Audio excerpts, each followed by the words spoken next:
Selamat datang di Story Kauri. Ini adalah channel kedua artikel YouTube. Jangan lupa subscribe ya guys, dan tekan notifikasinya. Kisah pemuda kaya, anak bos besar, pemilik 73 perusahaan, yang menjadi cleaning service. Episode 353. Kenshin, yang berdiri di samping lahan persawahan. Setelah melihat serombongan orang yang datang, Kenshin pun melanjutkan memfoto-foto lagi, mengambil gambar pemandangan, bahkan merekam pula bendera perusahaan yang terpasang di sudut jalan. Kenshin melakukan itu untuk diberikan ke Kaori, karena Kaori ingin tahu pemandangan desanya Iwan. Di saat yang demikian, Kenshin itu dilihat oleh orang-orang tersebut, termasuk juga Larissa, sang wanita karir yang punya jabatan tinggi, anaknya pengusaha kaya yang barusan bertanya tentang Kenshin yang dianggapnya orang asing. Kok dibiarkan ke sini?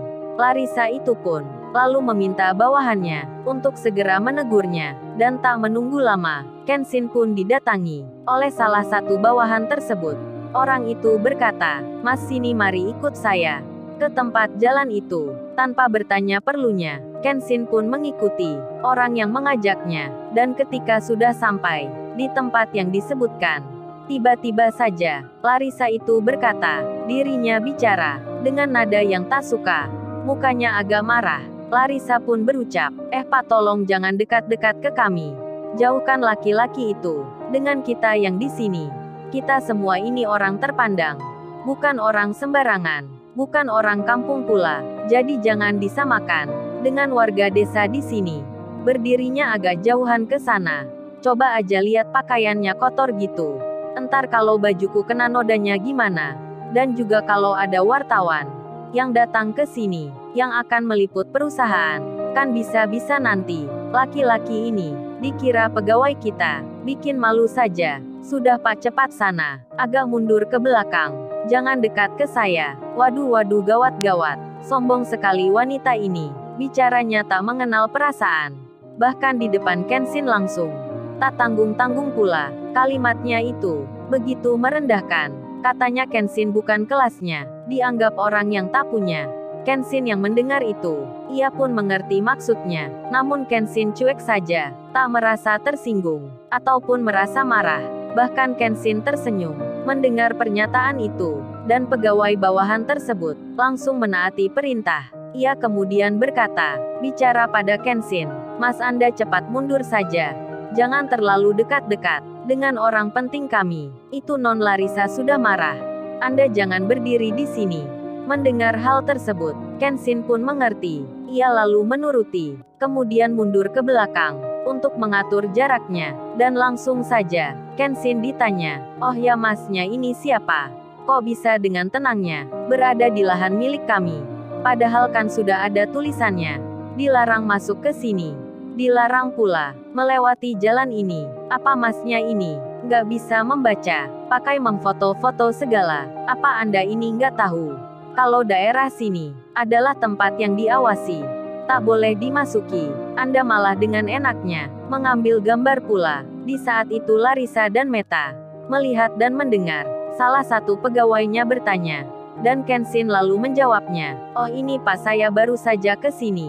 Jadi belum mengerti kalau tempat ini dilarang dimasuki. Saya kira ini jalan umum yang boleh dilewati. Ini kan garisnya lurus mengikuti jalan utama. Jadi saya nggak salah kalau jalan lewat sini." Mendengar jawaban Kenshin, orang yang bertanya itu agak marah. Lalu ia berkata, "Anda ini dibilangin, malah seperti membantah. Apa Anda belum tahu kalau semua lahan di sini, di sekitar tempat ini, milik perusahaan besar kami, yang akan dibangun properti, seperti villa dan tempat hiburan, tempat wisata dan perumahan mewah. Termasuk juga, dibangun hotel bintang 5. Jadi semua jalan ini pun adalah milik perusahaan. Orang yang tidak berkepentingan dilarang melewati." Mendengar perkataan itu, Kenshin langsung mengerti kenapa bendera-bendera yang terpasang di sepanjang jalan yang ada begitu banyaknya. Ternyata ini sebabnya. Kenshin pun bertanya, dalam benaknya mengira, apa warga desanya Iwan menjual semua tanahnya. Apa mereka itu sudah nggak kerja bertani, atau ada hal yang lainnya? Kenshin merasa sayang sekali kalau pemandangan alam di sini nanti bisa terkikis, menjadi rusak semua karena pembangunan perusahaan. Kenshin bertanya sendiri di hatinya. Lalu di tengah hal yang demikian, Pak Lurah desa ini, atau yang disebut Tuan Tanah, yang menjebak para warga desa, ikut pula menghampiri Kenshin. Pak Lurah itu datang dan langsung bicara. Wajahnya nampak tak ramah. Beliau langsung berkata, kamu ini pemuda mana? Dari mana asalmu? Tadi anak buah saya sempat melihat kamu memakai handphonemu untuk memfoto dan merekam tempat ini. Emang keperluanmu apa di sini? Coba mana handphonemu? Saya mau tahu isinya. Jangan-jangan kamu ini mata-mata warga desa, hendak ingin melaporkan, seperti pemuda yang kemarin. Mana cepat serahkan handphonemu. Tuan Tanah itu meminta paksa ke Kenshin. Kenshin yang tak mengerti sebelumnya tentang apa yang terjadi di sini. Dan tiba-tiba saja, ia sudah 2 kali ditegur seperti ini. Kenshin pun memahami bahwa di desanya Iwan ini pasti ada yang salah. Ada masalah besar yang terjadi. Dan Kenshin pun segera mengambil handphonenya dari balik sakunya. Seketika itu juga, Larissa dan Meta pun melihatnya. Handphonenya laki-laki itu seperti miliknya, handphone Apple terbaru, yang paling tinggi kelasnya. Larissa pun langsung berkata, aduh anak desa itu, bisa beli handphone mahal juga. Merendahkan martabat gua aja, menyamai status gue. Meta temannya, wanita yang di sampingnya itu langsung menjawab, mungkin itu handphone palsu Larissa, atau handphone tiruan.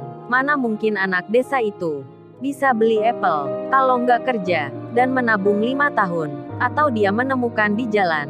Larissa pun langsung menyahut, oh iya benar itu katamu Meta. Mungkin memang seperti itu.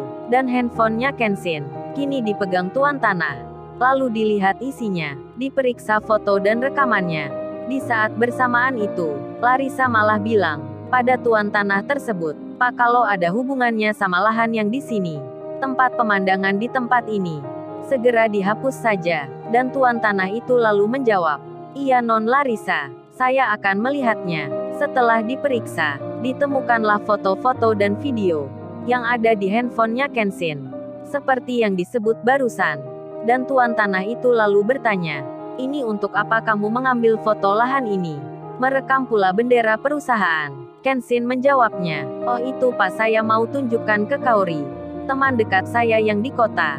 Kalau pemandangan desa ini bagus sekali. Mendengar hal tersebut, Tuan Tanah itu malah tak percaya. Beliau malah menyahut, alasan saja kamu ini, pasti ada maksud lainnya. Kalau gitu saya hapus saja video dan foto di handphone ini, daripada disalahgunakan. Kenshin pun menyahut, Pak jangan Pak itu belum saya berikan ke cewekku. Pemandangan itu bagus sekali. Saya mengambilnya dengan hati-hati. Dan langsung tanpa bicara lagi, Tuan Tanah tersebut menghapus begitu saja isi galeri di handphonenya Kenshin. Hingga video dan foto yang baru diambilnya jadi hilang semua. Kenshin yang melihatnya agak marah jadinya, namun ditahan emosinya. Kenshin menutupinya dengan tersenyum. Kemudian Kenshin berjalan melanjutkan ke desanya Iwan. Namun lagi-lagi saat meneruskan perjalanan itu, yang jaraknya sudah tak seberapa jauh, tinggal lurus saja, seperti yang dikatakan Pak Ojek tadi. Kenshin pun malah mendapat perlakuan yang tak mengenakan. Tuan Tanah itu bilang, mas-masnya jangan lewat jalan situ. Apa Anda tidak tahu? Di situ ada palang pintunya.